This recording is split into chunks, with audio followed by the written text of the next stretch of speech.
so this is the Pomeroy Sign that Mike is talking about. It's really very attractive, stands out. Where was I the other day? I rode by a sign. Oh, when we were in, German was taking us through the Pinelands, and the Tabernacle Historical Society had written these signs that must have been like 8 font or something. There was no way, even if you stopped, you couldn't read them. But these are really clear, and this is what we'll be getting now. So this one, as Mike said, they started in New York State. So this is the final New Jersey? Yep. So Minuteman and New Jersey. I think it's nice somebody from New York could actually figure out. They couldn't use the state SAR logo. It was too complicated for the fabricator, so it had to be simplified. So that's why that, instead of the boat, the normal boat you see.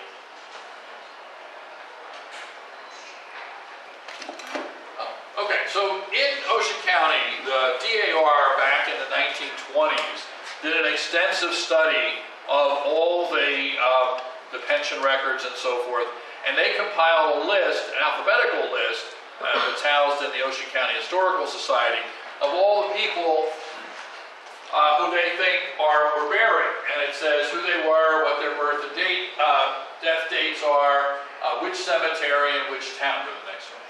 So here in Stafford, in Manahawkin, we have the one, which was the first one they improved, the Samuel Bennett one. Although Samuel Bennett is in 2 or 3 cemeteries, which is kind of interesting, but anyway. So the Baptist cemeteries, the Baptist church is a church existed there from 1757. The church that's there now is really 1867, but who quibbles over these things, right? So the only one that had a headstone that we could read relatively well until his descendant helped fix it. And people who try to help sometimes are the worst problems, right? Next one. And then this is the ones in where we had the ceremony. Mike had the ceremony last May. So Mike, what is it that Ebenezer they accepted, but they refused to accept Reuben, even though Ebenezer wrote a letter basically documenting. Right. Yeah. So, but then it doesn't really matter. We think there's another better one. So what they do allow you to do is wordsmith, and they'll say at least one patriot is here. So you get the blue sign if you can prove one. Some of these, and we have a young man working with us in Tom's River. The Old Methodist, which is the little cemetery downtown where the 1820 church is, and then go back one, I guess. Yeah. So here is the Cedar Grove, which we went there with D2 and tried to clean up. There's 1, 2, 3, 4, 5, 6, 7, 8. But some of these, the next one, some of these, they don't know where the cemetery is. They say 4 people were there, but they don't know what their names were. They're not going to give us credit for that. So go on. But if there's a cemetery like a Quaker cemetery, typically they didn't have stones that had markings on them. So in that case, they told us, as long as we can prove they are in that cemetery, then they will accept them. So it's a little complicated with some of them. So the amount of money that this foundation has dedicated to this cause, what's it now, like $1,500 a sign? A sign, $1,500 sign, and they have no limit. We thought, well, gee, maybe they have only so many per time period. No, it's how many get in. So the next deadline for the notice of intent is like September 15th or something. And so we plan to put in 3 cemeteries.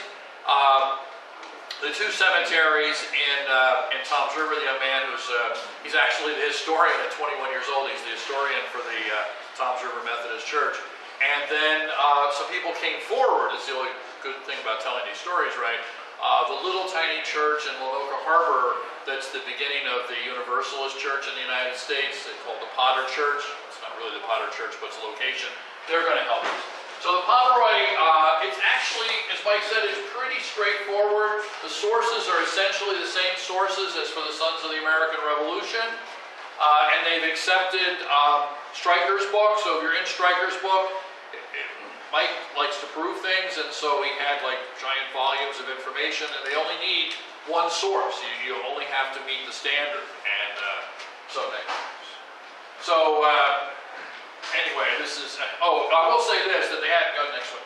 they have this thing where how many characters are, but they don't tell you how many characters there are. So you can type, and then it won't accept it, so you have to back off until they accept it. It's a little weird, but it's a idiosyncrasy that. And at one point, the next one, at one point they had you had to put in what county of New York that you were in. So they, we were really at that beginning step. This is the basic letter. It has to be this format. This happens to be the one for a Stafford Township Historical Society. It has to be worded this way. So here's our buddy Silas Crane. Here's the marker they put, I think in the 70s, the bronze one. That is not acceptable. So his descendant, who's an officer in the Navy, a retired officer, and next one. Oh, yeah, there's this. So that was not acceptable. He used cleaning fluid and instead of D2, and he got rid of all the words on the thing, and he started hand painting in the letters afterwards. The more he did, the worse it got. All right, next. So this is what Mike was saying. You have to give him this GPS of exactly where it's going to be, and the little sign that we had is down here in the corner, and they said, we're suspicious there's another sign, so I had to send them a copy of that. And you have to give them latitude and longitude. Here is actually where Silas is buried here. Anyway, next. So this is the other one. This is over Bennett. This is about 2 blocks away. This was the 1803 cemetery. This is the only person we think from the Revolutionary War. So he was in Foreman's troop in Monmouth County. So not to get into a lot of detail, but so Foreman, they call him Black David Foreman. This is his brother Samuel. Is this unit? So he's the guy. Try to make this not too complicated. In 1664, when the English steal New Jersey from the Dutch, they do some pretty dastardly things. One of them being they make the people in Monmouth County buy their land again from the English. They had already paid the Dutch, but they had to pay it again. So when the Revolution came, I know it's 100 years later, but there was some hard feelings. So when Washington's coming across from Brooklyn and coming over into to New Jersey and going through, the people in what's now Monmouth County actually had a popular uprising, a counter-revolution, like some South American place, right? And so then it was Foreman who came in and crushed the rebellion. He hung all these people from trees and so forth. So, and he's the one who made Washington aware that the British Navy was not moving to Yorktown, so that the French could come down, and then Washington went down. So he owed Foreman a lot, and that's why when the blockhouse happens and the whole thing with Huddy being improperly hanged, Washington responds to Foreman. But anyway, so he's one of Foreman's people. But this little cemetery, the church disappeared in the 1840s. And at one point, up through the Depression, it had an iron fence around it. It was so dense, it was like an acre of ground, right? That it was what they let the local relief people, it wasn't welfare in those days, it was relief. They cleaned the cemetery, and this is where anyway, so here, so they called me up from Syracuse, and they said, these coordinates you gave us are like over here. And I said, I don't know. I said, we sent a guy out there with a GPS. I said, I think this is where it is. But there's a little hill that goes there. This is a much later 1840 cemetery across the street. But they're pretty precise. And here's Mike's ceremony. This is the Tucker Monument, right? This is our commissioner and the mayor of Tuckerton. And people you recognize, I'm sure, here. Okay, so now Mike is a strong leader, and so many people count that we have a full 4 years to go before the semi-quincentennial, right? The 250th of the Declaration of Independence. Some people start at the shot heard around the world in 1775, but we in Ocean County, we started in 2021. So we have this trailer that we used government funds for, and it has artwork depicting some of the different skirmishes that occurred in Ocean County, which is now Ocean County, and this is the blockhouse. And we have it filled with various things, and we actually set up a display, and you know, if you want us to come to an event, that we don't have another event. Right now we have 74 preliminary events over the next 10 months. Next. So this is the Saltworks. This is a painting from the 1976. This is a painting from 2013, the Cedar Bridge Skirmish. This is a painting that was done for the bank in Toms River in 1976. Winnie Smart, she's passed away now, and she did a lot of this artwork, which was really great. And so it used to be in the bank, so the bank went bankrupt and blah, blah, blah. It ended up in the high school cafeteria. It's up on the wall, like 15 feet in the air, and you can see it's a little rough for wear, but it's, you know, I think it kind of gives, and this is the blockhouse, another version of the blockhouse up here. So, and then this is a map depicting the 6 main sites that will be in our movie schedule, and then a painting by Louis Glansman for each of them. And as I said, this goes around, and we have a number of things inside. So Mike has led us to try to go up to the American. I know some of you often go up to the Museum of the American Revolution, and inside there's this replica tree, a Liberty tree, right? And Mike has got, we have what, 10 trees from New Hampshire that are on order that we get in 4 years. So we had to pay them for that. Then we have a tree that Mike was able to get from Salem County, right? The big oak tree that was down there. And we're going to get this tree from Maryland, this sapling. But Maryland will only allow so many of these trees to come to New Jersey at one time. They're descendants of these Liberty trees. Right. There are no more Liberty trees. The last one was in Maryland, and this one in Massachusetts. We may have to get somebody with an address in a different state to get this for us. This is what Catherine did getting the National Park Service application. Wow, there's a lot of red tape, but okay, next. So, all right, so Liberty Bell, right, in Philadelphia. What happens when you touch the Liberty Bell now? Get shot. Yeah, you go to jail, right? If it was Alcatraz, you go back to Alcatraz. This is our version of the Liberty Bell. That you don't go to jail, you can touch it as much as you want, within reason. And so this was made by a man, it's kind of an interesting story, a man by the name of Dan Soper. His father's the one who sold my family land when we moved to the town. And they were the boat builders in a place called Waretown, Soper's Landing. And they're the ones who employed John Bacon before the war. And all through the war, he just tortured these people over one shirt. I don't know how much a shirt was worth, but it was supposed to be like 20 pounds or something. It just seemed like an immense amount of money. His wife had to hide the money. He had to hide in the woods. This was really a very bitter circumstance, but the kids get a kick out of bringing it. The part that's underneath was built, the carriage was built by the son of an Italian immigrant, so it's a kind of nice story. And this is in the trailer. So when Mr. Soper was ill, and he was wanted to pass away, but when he was in the process of being ill, I forget how I said that. Anyway, he came to our historical society and he said, "I want to give you this." And I said, "Okay, sure, Mr. Soper, you're a nice guy, we'll take your bell." And it turns out that it was a pretty good thing. The kids get a kick out of bringing it. Some of them are convinced they can put a hole in it, but so there's a generational thing. People like Mike and I, our first question as baby boomers was, "Where's the crack?" Right? Even is it like a magic marker or something?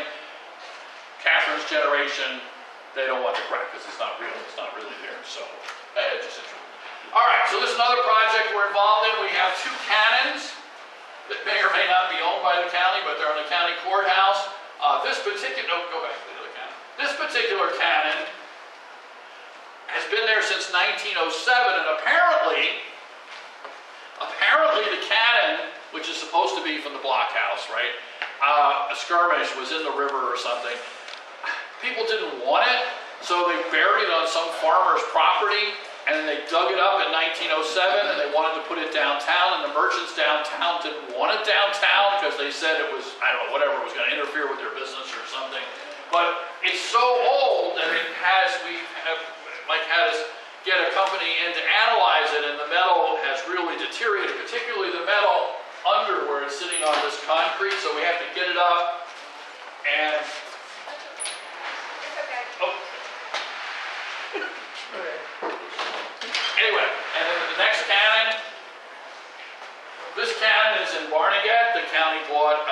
historic home, and they're going to be restored. We're going to be restoring it starting this fall. And there's some wild stories. A guy found this in the 1960s. He was a diver, and they brought it in. And it may or may not be from the War of 1812 when they came in and were bombarding. But it's relatively expensive to fix them, but it's in the county's plans for the Is this whole. the Cox house? This is the Cox house. Yeah. So we really don't know. I don't know how much it's going to cost to stabilize. Oh, okay. 17,000 for this one and 15,000 for the other. Oh my gosh. Well, the counties are real. So Mike got a whole chain of people across the country, from Saratoga and all these different forts and whatever. What are these cannons? And apparently this cannon was made maybe by a merchant and sort of individually forged. It's not like an English Navy cannon or something. Next. And then if you remember last summer, I think it was, we brought this to you. This is our carcass. So this washed up on the beach in the 1970s, and apparently it was this thing that would be set in a mortar, it would be set on fire, and it would be shot into another ship. So this could very well be a Revolutionary War era ordnance, which would really be pretty interesting. We've been trying to get somebody to replicate it.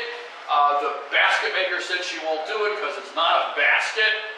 The ones that the English had were actually wrapped in iron. And so the thing would be covered in tar, and so it would be a flaming, like in those movies where they're attacking a fort or something, or another ship. So this is the ceremony we had last November. And so we had some guns.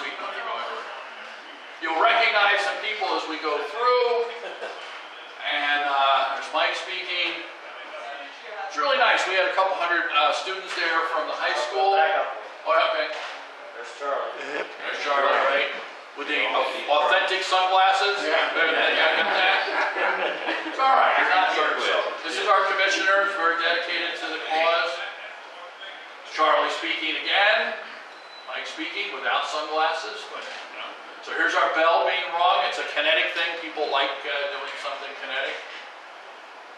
So these are the students who we did readings, patriotic readings that sort of illustrate what was happening at the time. I particularly like them when they don't know what the end is going to be, right? So you're writing at a point of, you don't know how it's going to all turn out. And these are the students that we had speaking. We're going to do a ceremony every November, plus we're going to do other ceremonies. So I don't want to keep you a long time tonight, but I want to tell you a single story tonight that has to do with the Pomeroy Foundation. So we know that Yorktown is October 17th. A lot of history books say that's the end of the war. In New Jersey, I don't know if you got a chance to see that documentary on Benjamin Franklin, but his son, William, had been captured, right? And he is, that's not him. He was, what they wanted to do was, I think, and I look at the analogy of Afghanistan, South Vietnam, the superpower is going to leave. So if you've been siding with the superpower, you have a real problem because you have to make peace with the new people who are going to be in charge of this government, right? And it's my opinion that what William Franklin and his board of loyalists, associate loyalists, were doing was trying to amp up the violence in New Jersey so that they wouldn't be left out of the peace, again, like South Vietnam or Afghanistan, something like that. I have some reasons, but maybe not. So the preliminary peace treaty isn't until November of 1782. The armistice in New Jersey is April the 14th. The Treaty of Paris is September, but the British did not evacuate New York for a couple more months, right? And in fact, the Continental Congress doesn't ratify the Peace Treaty of Paris until January of 1784. Next. All right, so this is, we talked about this Joshua Huddy a little bit. So this civil war that's happening in eastern Burlington County, southern Monmouth County, is extremely violent. And for the most part, the Loyalists really have the upper hand. So they do a petition on November 12, 1781, which is after Yorktown, but before the little skirmish at Mount Hawken. And they complained to Governor Livingston. He's the good governor, right? Next. So here, this is the excerpts, but therefore we, your humble petitioners, pray your excellency to send a sufficient guard to protect us from these creatures, the loyalists. These are not real signatures, these are, but we're going to tell a story, and here's Silas Crane, spelled Salis Crane, Reuben Randolph, Ebenezer Tucker. These are the cast of characters, right, that are in our stories.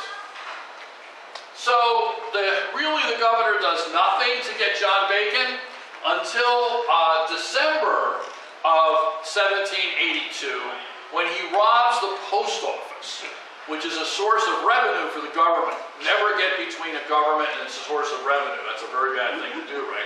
So then they do put out, hey, go back one, please. So this was done by the historian in our town, and, I didn't know any better. And if you read it, it says a reward of 50 pounds sterling, which means you're going to use British money, offered by the governor and council of the province of New Jersey for the capture, dead or alive, of Captain John Bacon for many atrocious and murderous acts along the shores of Monmouth and Burlington counties. Well, she interprets it that the dead or alive poster is put out by the Board of Associate Loyalists, when in fact, if you just go to the next slide, what in fact is happening is it's the Board of Associates that told John Bacon what to do. But just interesting how history goes through, right? Next. So we had this gentleman who loved to reenact John Bacon. He would drink all year, and he'd just tell his wife that Tim Hart has been training for the December event. And he stopped doing the reenacting and kept drinking. But it's all right. He's a nice guy. Next. So, okay, this guy John Bacon, this is the bad guy. No, that's not bad guy. So he was a Quaker before the war. And so because he's involved, he gets read out of the Quaker meeting. And but we know that he worked for this Joseph Soper building boats. He worked for our buddy Silas Crane in Mount Hawken. His in-laws live in Barnegat. The first time he ends up, there is one legal document before that. He kills this guy Stutson in 1780. His wife and brother live in Pemberton. And he's buried in the Quaker cemetery at Arnie's Town, not Arnie's Mountain, Arnie's Town. And he has boats that are called the Hero's Revenge and the Black Joke. So he's a really bad guy. Go next. Is there a next one? That is next. Well, I'm sorry. Okay, all right. Yeah. This guy Wilson worked with him at Soper's. He's the spy in some of these stories. So you really think of him as the Swamp Fox. Those of us who are old enough to remember Disney Swamp Fox, except he's on the other side. It's sort of like the Patriot if the British had won. He does these things to people that are just... So Silas Crane, he's walking by one day, and Silas Crane is sitting at his kitchen table or whatever. He sees Bacon. Bacon shoots at him through the window unprovoked. Reuben Randolph, who's the actual head of the Mount Hawken militia, he picks him up one day and he ties him up in a tree out in the middle of the swamp. No one says how he gets out. There's a story that's remembered by 1876, right, when Salter's writing.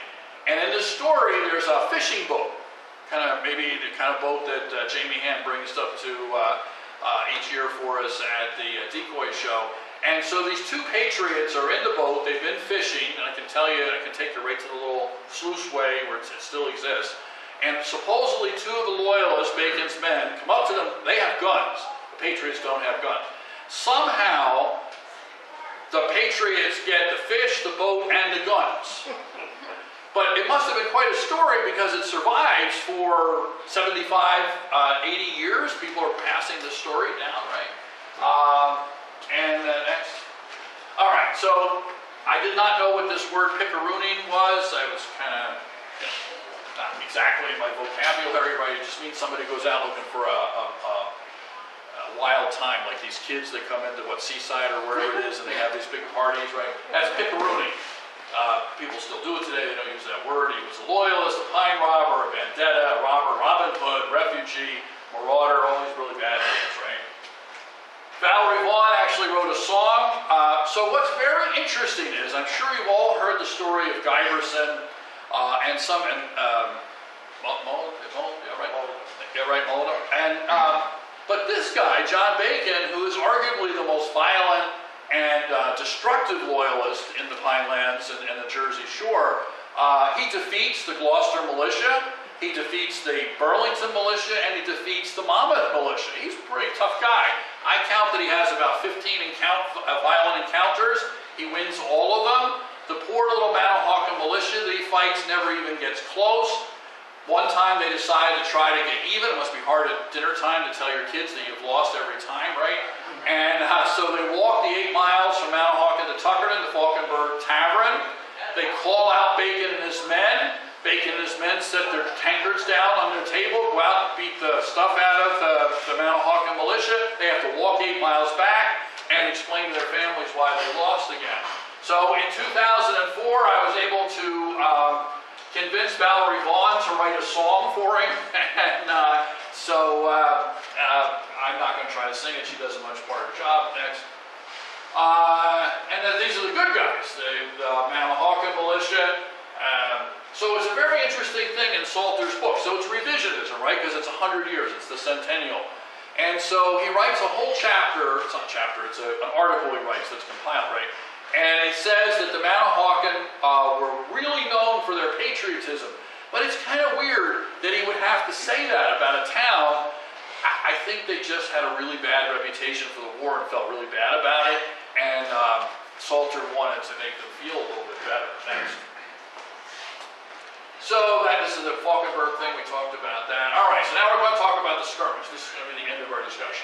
So back in the 225th, which I have no idea what the Latin word for that is, I was part of a committee, we put these signs up, which are absolutely wrong, 1776 to 1783, it should be 1775. But anyway, so it says, on this ground, Captain Reuben Randolph led the Manahawkin militia, Company 5, 2nd Monmouth, against a force of British loyalists that was twice as large. I always find that interesting when you lose that the enemy was twice as big. But, maybe that's just a coincidence, right? And commanded by the notorious Captain John Bacon. During the action, Lyons Pangborn was killed, and fellow patriot Sylvester Tilton was seriously wounded. So, as we're trying to prove, it was very interesting, the Pomeroy Foundation accepted Silas Crane that he was in the cemetery. They wouldn't accept that the skirmish happened there. So Catherine finally did the translating. This young Joseph that works with us got from Fold 3, got the pension records for Lyons. Pangborn was killed, and I want to admit to making an error, which I'm sure none of you would make, that for years this battle, supposedly skirmish, took place December 30th, 1781, which is only a month or so off of Yorktown. So I was reading a document at one point, and I said, ha, I'm 27 years old, I know everything. And I read it, and it looked to me like instead of 30, that the 0 was really like an RD. So I started single-handedly saying the battle happened on December 3rd. But in both Silas Crane and the widow of Lyons Pangborn, they say the battle happened either on the 30th or January 1st. So I guess I was completely wrong. But it was really a noble effort. It made me feel good for a while. All right, next. So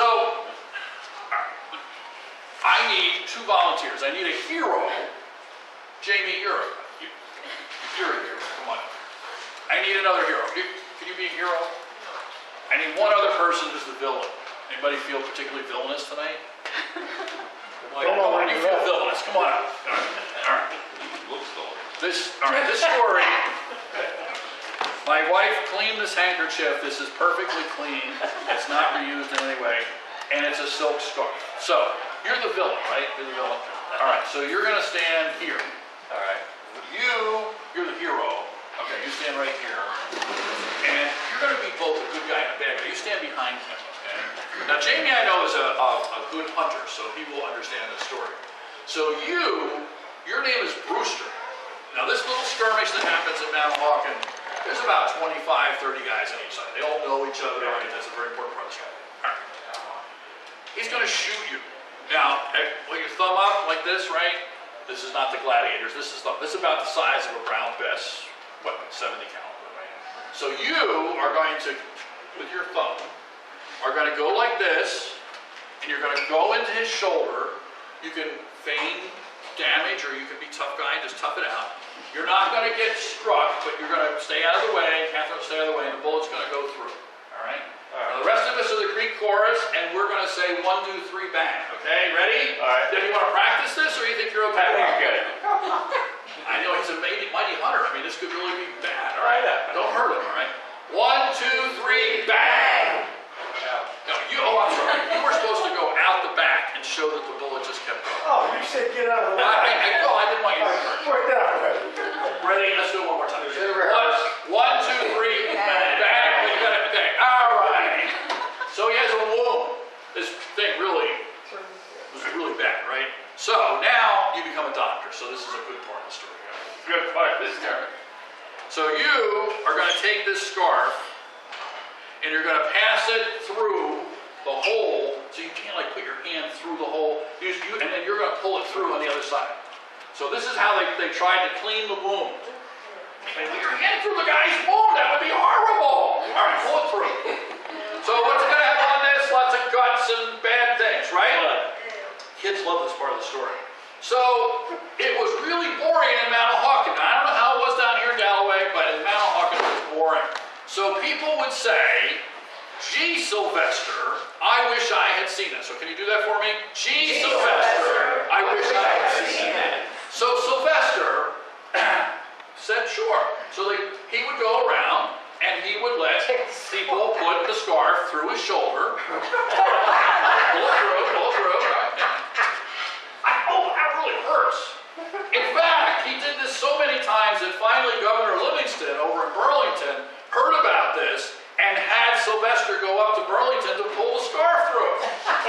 Now, do we have anybody in the room who is a medical doctor, nurse, any kind of thing? Well, at some point, I guess it must have healed up in the open place. Well, yeah, probably didn't heal very well, right? This is in our world, no one takes responsibility. In our world today, right? Young people do not take responsibility. Well, since you, Brewster, were on the loyalist side, you get kicked up to Canada, and you're gone, right? It's better than Liberia or someplace, but you go, no, I gotta come back. So you decide to come back, and you move up into Shrewsbury, up in the northern part of the county. You figure maybe, it's where you were born and raised. You want to go back home, right?